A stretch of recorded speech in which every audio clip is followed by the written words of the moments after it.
Bienvenidos a Destellos Sagrados, el espacio donde exploramos las preguntas más profundas y fascinantes de la Biblia.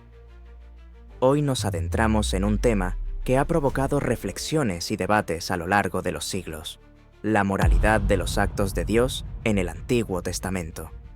El diluvio universal, la destrucción de Sodoma y Gomorra o las plagas de Egipto han inspirado admiración en unos y dudas en otros. ¿Cómo entenderlas?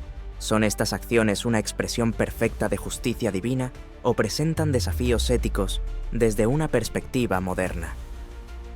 Para abordar esta cuestión, hemos preparado un debate utilizando la inteligencia artificial, donde dos posturas se encontrarán frente a frente.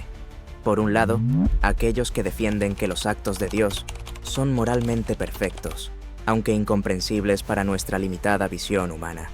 Y por otro, quienes plantean que algunos de estos eventos, vistos desde una perspectiva ética contemporánea, son difíciles de reconciliar con la idea de un Dios amoroso y misericordioso.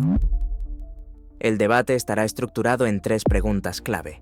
Cada postura tendrá 2 minutos para exponer su respuesta. A continuación, la otra parte dispondrá de 1 minuto para refutar. Al final, seréis vosotros, nuestros espectadores, quienes reflexionen y juzguen qué argumentos les resultan más convincentes y qué interpretación resuena más con su propia fe y comprensión. Así que, sin más preámbulos, presentemos a nuestros participantes: el defensor de la justicia divina absoluta y el crítico desde la perspectiva ética moderna. ¿Estáis listos? Comencemos. Antes de empezar con las preguntas clave, cada postura tendrá la oportunidad de explicar su forma de entender los actos de Dios en el Antiguo Testamento. Comenzamos con el defensor de los actos de Dios, quien sostiene que las acciones divinas son justas y moralmente perfectas. Adelante, tienes la palabra. Creo firmemente que Dios es la fuente de toda moralidad y que su justicia es perfecta, aunque a veces nuestras mentes humanas no puedan comprenderla por completo. Sus acciones en el Antiguo Testamento no son arbitrarias, sino que reflejan su naturaleza justa y su propósito redentor. En un mundo lleno de corrupción y pecado, muchas de sus decisiones buscaban preservar el plan de salvación y guiar a la humanidad hacia el bien. Además, Dios respeta el libre albedrío, pero deja claras las consecuencias de nuestras elecciones. Sus actos combinan paciencia, justicia y amor, mostrando siempre un objetivo mayor que trasciende nuestro entendimiento inmediato. Ahora, le damos la palabra al crítico de los actos de Dios, quien cuestiona la moralidad de ciertos actos divinos en el Antiguo Testamento. Adelante, tienes la palabra.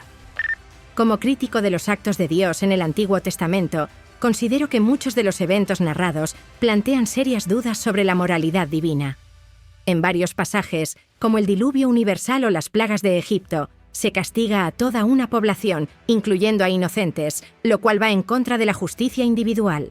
Además, actos como el mandato de sacrificar a Isaac cuestionan la moralidad de exigir obediencia ciega, incluso cuando ésta va en contra de principios éticos básicos como la compasión y el amor.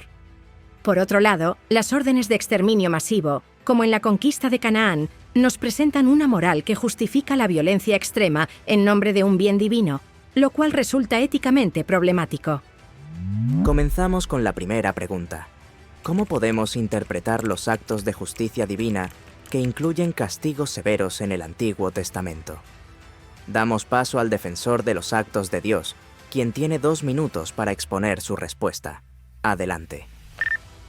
Los castigos severos de Dios en el Antiguo Testamento pueden resultar difíciles de entender desde nuestra perspectiva actual, pero es esencial considerarlos en el contexto de su naturaleza justa, santa y soberana.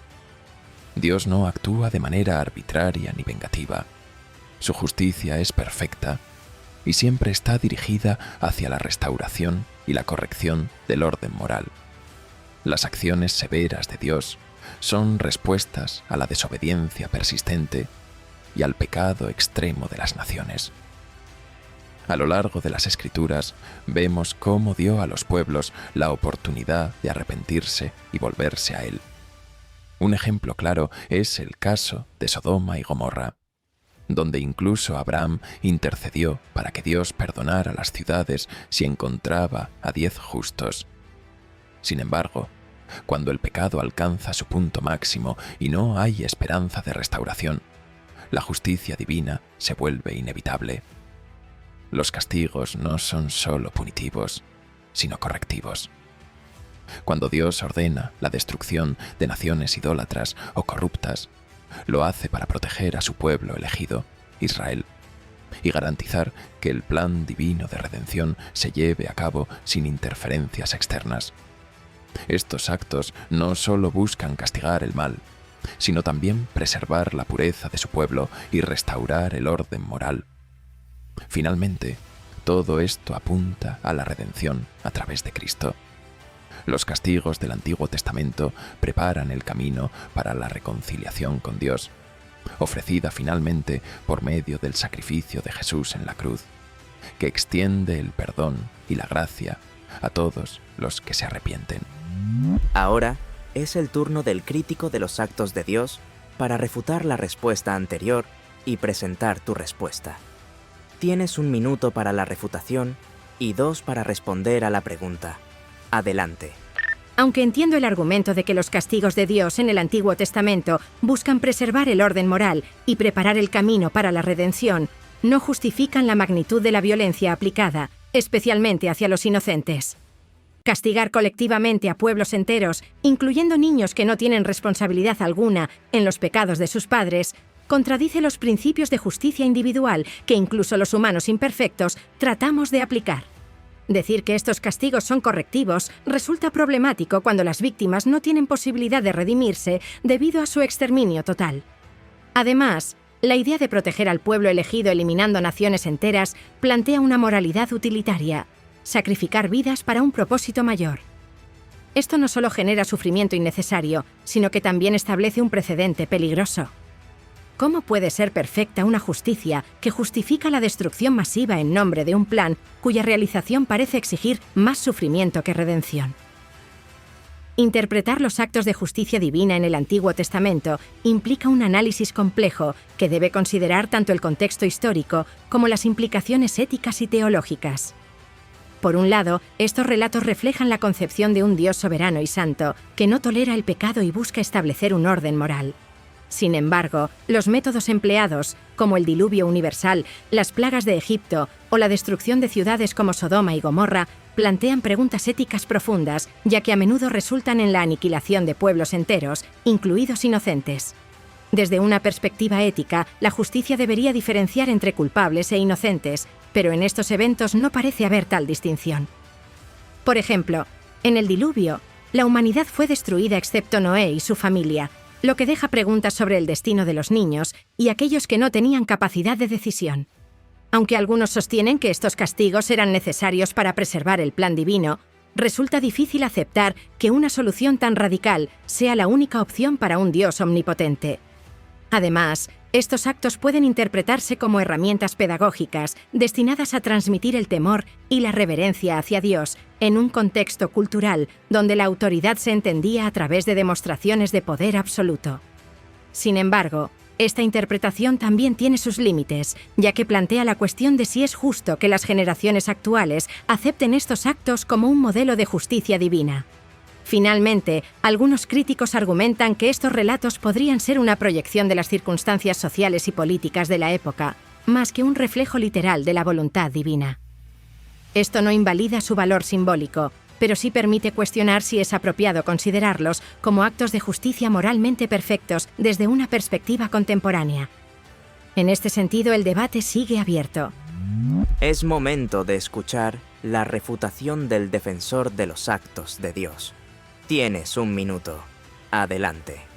Es fundamental reconocer que los actos de justicia divina en el Antiguo Testamento no son arbitrarios, sino que reflejan un propósito redentor y un plan divino mayor. Dios, en su soberanía, tiene una comprensión infinita de la justicia, que a menudo trasciende nuestra limitada percepción humana.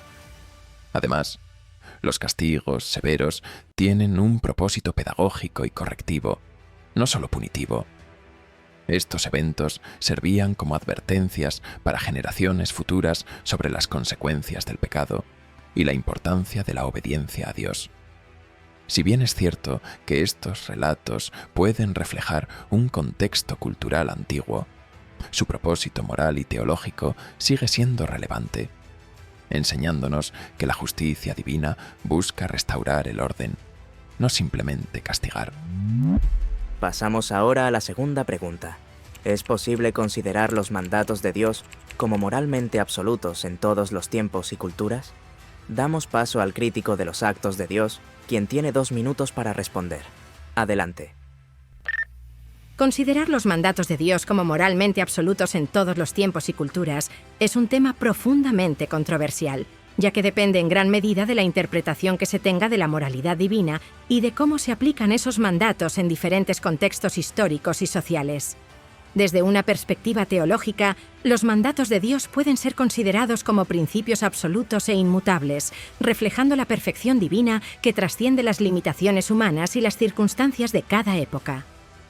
En este sentido, algunos sostienen que lo que se ordenó en el Antiguo Testamento, como las leyes dadas a Israel o los castigos a las naciones impías, es válido de manera eterna, ya que proviene de un Dios que no cambia. Sin embargo, este enfoque entra en conflicto con la evolución de las normas éticas en las sociedades humanas. Los mandatos divinos que en su tiempo podían haber sido vistos como apropiados o necesarios, como la Guerra Santa o la esclavitud, se enfrentan hoy a una evaluación crítica, debido a que los valores contemporáneos favorecen la dignidad humana, el respeto a la vida y la igualdad. Esto genera un desafío para quienes consideran los mandatos de Dios como absolutos, pues la moral humana ha avanzado hacia principios que parecen contradecir ciertos actos divinos registrados en textos antiguos. Además, el contexto cultural es crucial para entender cómo se aplicaban esos mandatos. Lo que se consideraba justo en un contexto tribal o en tiempos de guerra no necesariamente se ajusta a los valores modernos de paz y convivencia.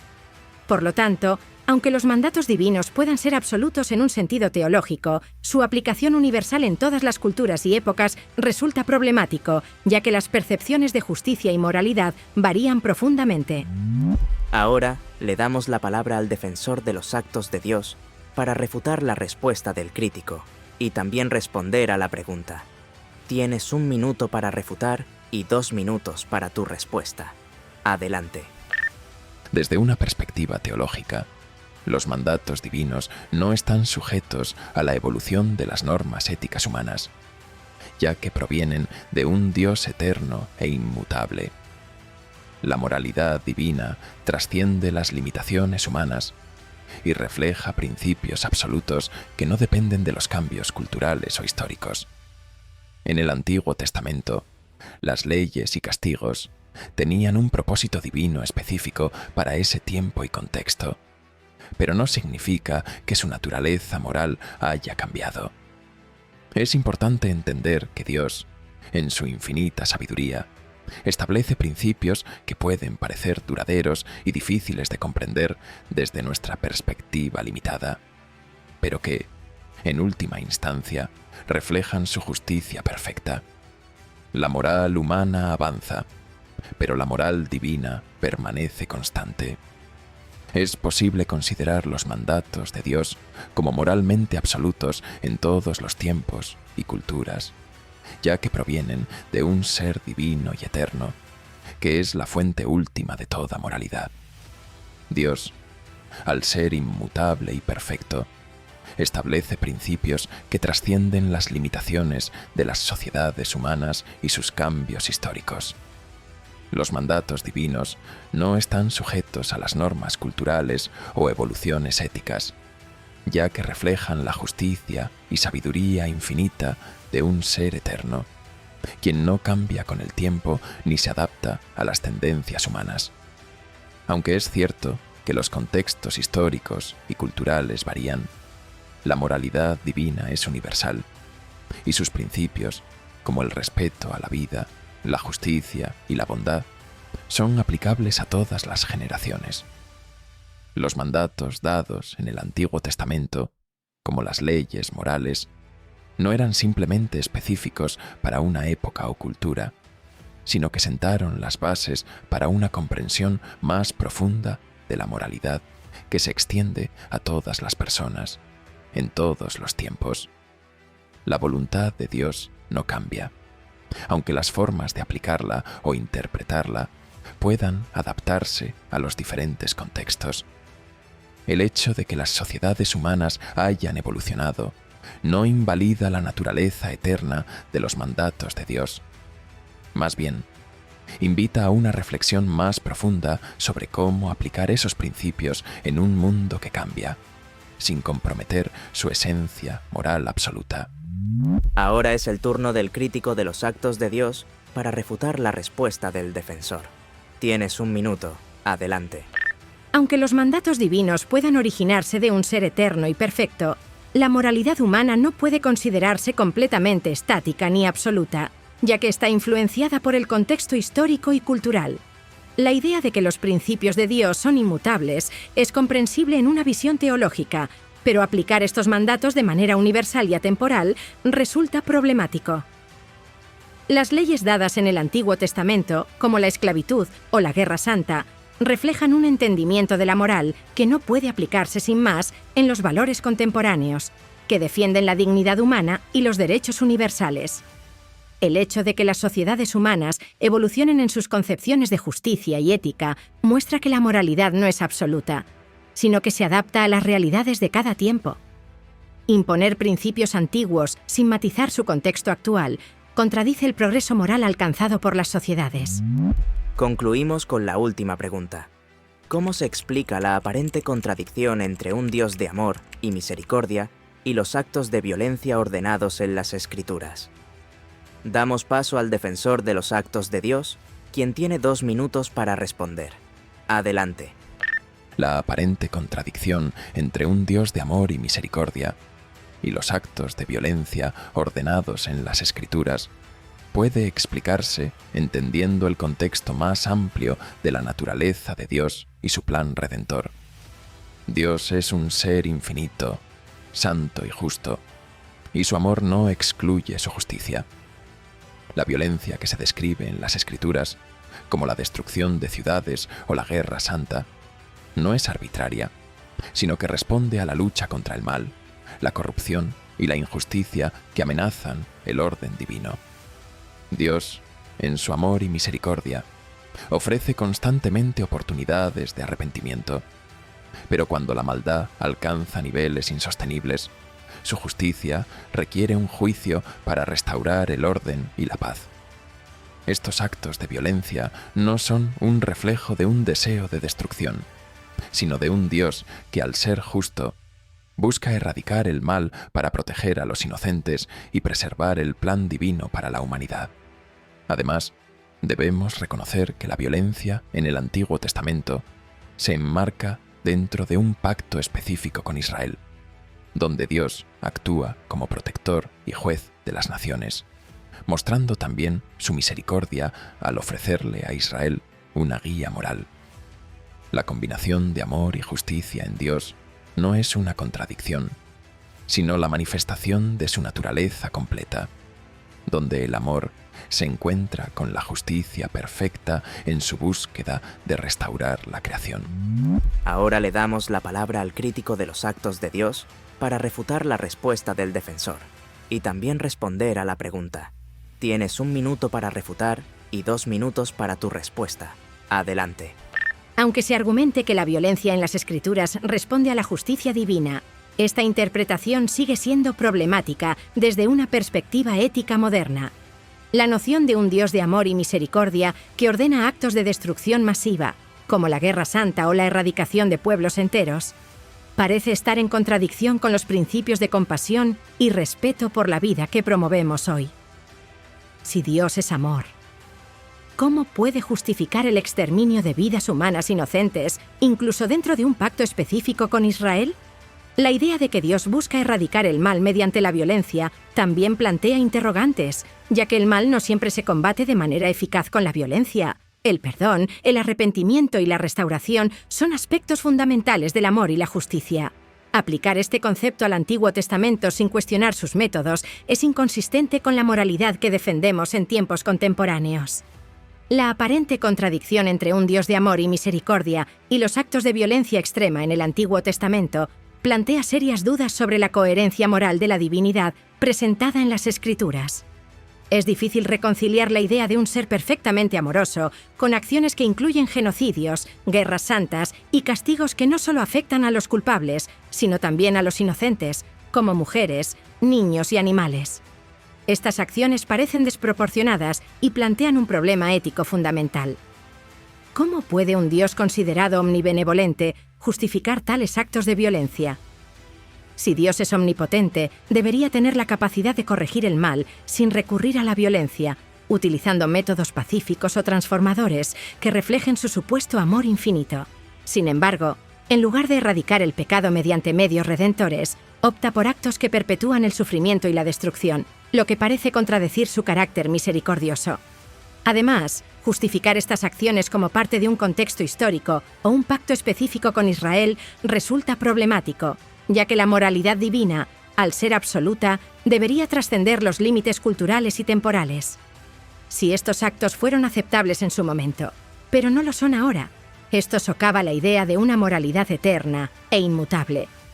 Finalmente, estos relatos han influido negativamente en la percepción de la divinidad, presentando a un Dios que parece más autoritario y punitivo que amoroso y justo. Esto no solo afecta la teología, sino también la forma en que las personas entienden y se relacionan con la fe. Por tanto, esta contradicción sigue siendo un desafío central en la interpretación del carácter divino. Ahora es el turno del defensor de los actos de Dios para refutar la respuesta del crítico. Tienes 1 minuto. Adelante. La aparente contradicción no es tal cuando entendemos que la justicia de Dios es perfecta y su amor no se opone a su rectitud. Los actos de violencia en las Escrituras son respuestas a la corrupción y el pecado extremos de las naciones, quienes, a pesar de múltiples advertencias, persistieron en su maldad. La destrucción no es un capricho de Dios, sino una manifestación de la justicia divina para erradicar el mal y proteger a los inocentes. Dios, al ser infinitamente sabio, sabe que en algunos casos el mal debe ser detenido de manera radical para evitar un daño mayor. Además, la violencia divina no refleja falta de amor, sino la seriedad con la que Dios trata el pecado, buscando restaurar el orden y preservar la paz en un mundo caído. Ahora, hagamos un recorrido por los mejores argumentos presentados por cada postura en este debate. El defensor de los actos de Dios argumenta que las acciones divinas en el Antiguo Testamento reflejan una justicia perfecta, dirigida a erradicar el mal extremo y proteger a los inocentes. Según esta postura, antes de ejecutar un juicio, Dios siempre muestra su misericordia, ofreciendo advertencias y oportunidades de arrepentimiento. Estas intervenciones, lejos de ser caprichosas, forman parte de un plan redentor mayor, cuyo propósito es establecer un orden moral y cumplir la salvación de la humanidad. Además, el defensor señala que estos actos deben entenderse dentro de su contexto histórico y cultural, donde eran esenciales para guiar y preservar al pueblo elegido. En definitiva, se trata de un equilibrio entre el amor y la justicia divina. Por el contrario, el crítico de los actos de Dios plantea que los actos de violencia ordenados por Dios en el Antiguo Testamento generan una aparente contradicción con su naturaleza amorosa y misericordiosa. Estas acciones, como la destrucción de ciudades enteras, parecen desproporcionadas, afectando tanto a culpables como a inocentes, lo que cuestiona la justicia divina. Según esta postura, justificar estos actos como parte de un contexto histórico resulta insuficiente, ya que un ser perfecto y omnipotente podría haber optado por métodos no violentos para erradicar el mal.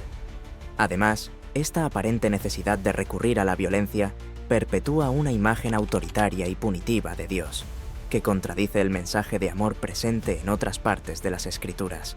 En definitiva, estos actos plantean desafíos significativos a la coherencia moral y ética atribuida a Dios. Y así concluimos este fascinante debate sobre la moralidad de los actos de Dios en el Antiguo Testamento.